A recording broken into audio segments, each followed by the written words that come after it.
Hi everyone, welcome back to Zinduka. My name is Sela Bogonko. I hope you've been well, and thank you for all the engagements, all the feedback, all the encouragement that you continue to give us, even as we've continued to challenge ourselves and to challenge each other to shift the manner in which we've been doing things, to shift and challenge the leadership and be able to paint a new picture of where we want to go as a country.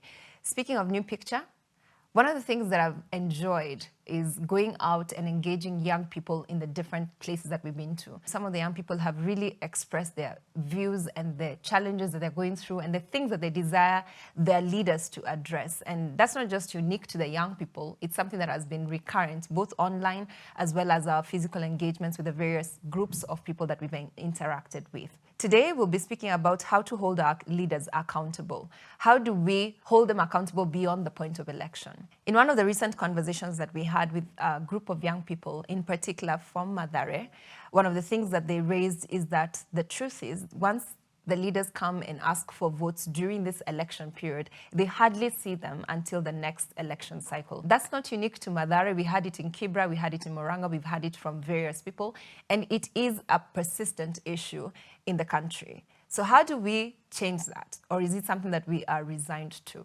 The truth is, the reason why leaders don't engage beyond the point of election is, I think, because of three reasons. The first one is the quality of leaders that we get into office, the leaders that we vote into office. The truth is, if the leader has the wrong motive for getting into office, or if they're just not interested in serving the people, but they're interested in serving their own motives, it's going to be very difficult for them to interact with the voters in between the election periods. So the kind of leaders and the quality of leaders that we vote into office is very important. And that's why we asked you to begin to think, and I continue to challenge every single one of us, even as you think of who you intend to vote for. Take time to ask yourself, who is your current MCA, for example? What have they done for you? Who is your current MP? What have they done for you? Let's not just get excited about parties and excited about personalities and vote those into office, but let's think about the individuals that we are voting for.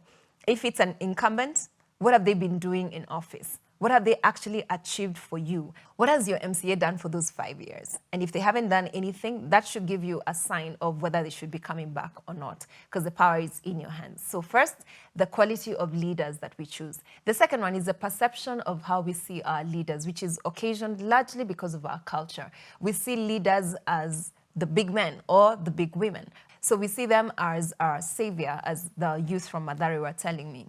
So how do we change that perception for not holding our leaders to see them as saviors or to see them as the big people, but instead to see them as servants in terms of we are the ones who put them into office. So in essence, they should be reporting to us.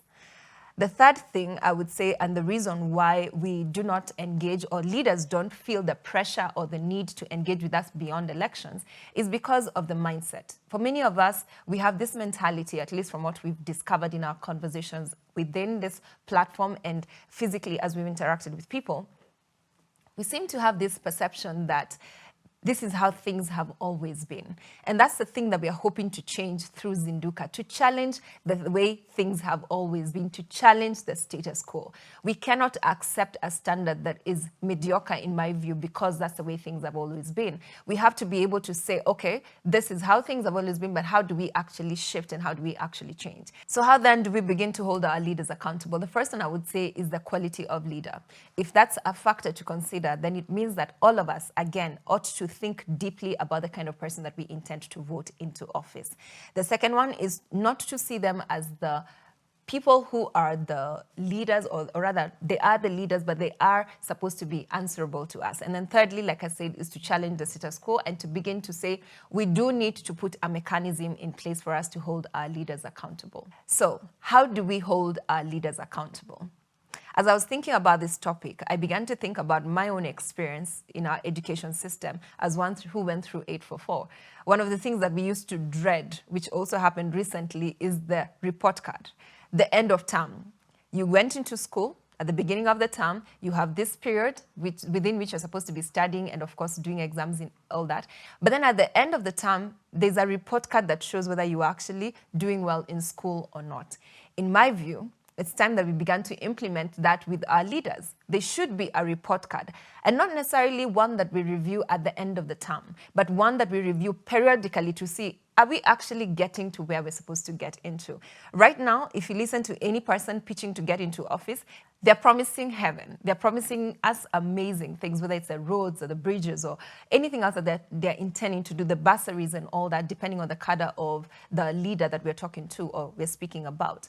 But how do we make sure that these promises translate to reality? How do we make sure that by the time a leader is actually promising to do something when they're coming to look for votes, they don't just promise because they think that that's what you want to hear, but they promise knowing that they will be held accountable to it? So today, I'm asking us, how do we begin to hold our leaders accountable? How do we institute or institutionalize a method or a mechanism through which we can hold our leaders accountable? How do you hold your MCA accountable, for example? When was the last time you had an interaction with your governor when they came around to check on you, on how you're doing? When was the last time the MCA came to check on your issues, for example? When was the last time the MP actually went into parliament and raised an issue that concerns the people that they represent? The reason why I see this to be an important issue is because when you listen to the issues of the young people, there is a lot of voter apathy. And most of it is because they do not see the connection between what their leaders are promising and what they want. And when they do, they know that, they almost know for sure that they're being just hoodwinked. So how do we change that? How do we inspire hope in these young people to not just do the exercise of voting, which is their civic right? They just don't do it for the sake of doing it, but they do it knowing that it's actually going to add value. Because one of the other things that they also say is, it won't make a difference. But I believe that it can make a difference if we begin to hold our leaders accountable. So today's question, and what I would love to hear from you about, is how do we hold our MCAs accountable? How do we hold our MPs accountable so that they're not going into parliament to fight for the salary increments, but they don't show up when it comes to issues that represent you and I, for example, cost of living? How do we make sure that our governors actually deliver on the manifestos that they put out when we put them into office? What is your view of how we need to hold our leaders accountable? What are the brilliant ideas that you have on how we can be able to do that? I invite you to share with us your comments on how we can do this, because I believe that we may not be able to achieve it immediately, but I believe it's something that we can actually attain to if we put our minds to it. Because raising standards, just like running a marathon, is not necessarily a one-day affair. We have to keep pushing. We have to keep pushing the boundaries. We have to keep dreaming that it's possible. And I believe that one day we will definitely be able to vote in leaders and hold them accountable in between elections, and not just waiting for them to show up in the next election cycle.